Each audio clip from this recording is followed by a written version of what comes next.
Majorité requise pour l'adoption de la motion de censure sur la majorité absolue des membres composant l'Assemblée 288, pour l'adoption 131. La majorité requise n'étant pas atteinte, la motion de censure n'est pas adoptée. Faute de majorité absolue, la motion de censure déposée par les Insoumis, les écologistes et les communistes a été rejetée. Il a manqué 157 voix pour qu'elle soit adoptée. Monsieur le Premier ministre, les jours de votre gouvernement de malheur sont comptés. Quand il tombera, le monarque suivra. Et alors, dans ce grand pays de France, ce peuple méprisé et martyrisé pourra reprendre le contrôle de son existence. Il pourra en finir avec une 5e République à l'agonie. Un autre chemin se dégage pour qu'une entente permette de construire un avenir différent.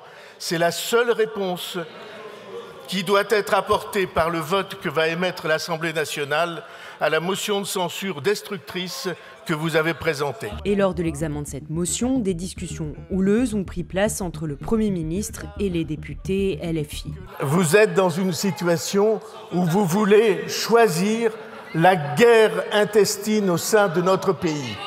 Vous voulez que l'affrontement soit la loi. Excusez-moi, Monsieur le Premier ministre, ceci ne doit pas être un dialogue. Je demande aux députés de la France Insoumise de bien vouloir se taire et d'écouter Monsieur le Premier ministre.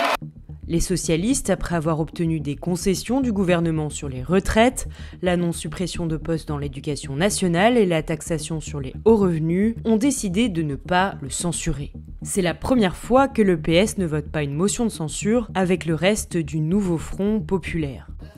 Nous sommes dans l'opposition, mais nous avons aussi signifié notre ouverture au compromis. Et ça a généré des tensions avec les Insoumis.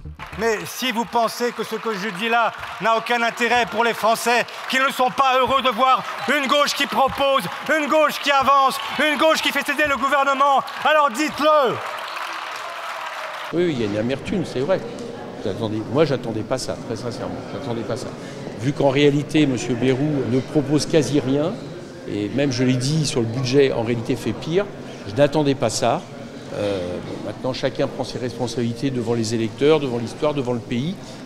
Et encore une fois, je veux croire que certains, voire le groupe entier, pourquoi pas, changera d'avis au moment du vote du budget. Nous maintenons aujourd'hui notre position qui n'est pas d'être une béquille au gouvernement, mais bien d'être utile aux Français. C'est cela notre posture, et toutes les fois où le gouvernement ne respectera pas les engagements qu'il a écrits, eh bien nous serons les premiers à déposer une motion de censure. Le RN, lui, n'a pas non plus voté la motion de censure, mais pourrait bien le faire lors du vote du budget, tout comme les autres groupes d'opposition.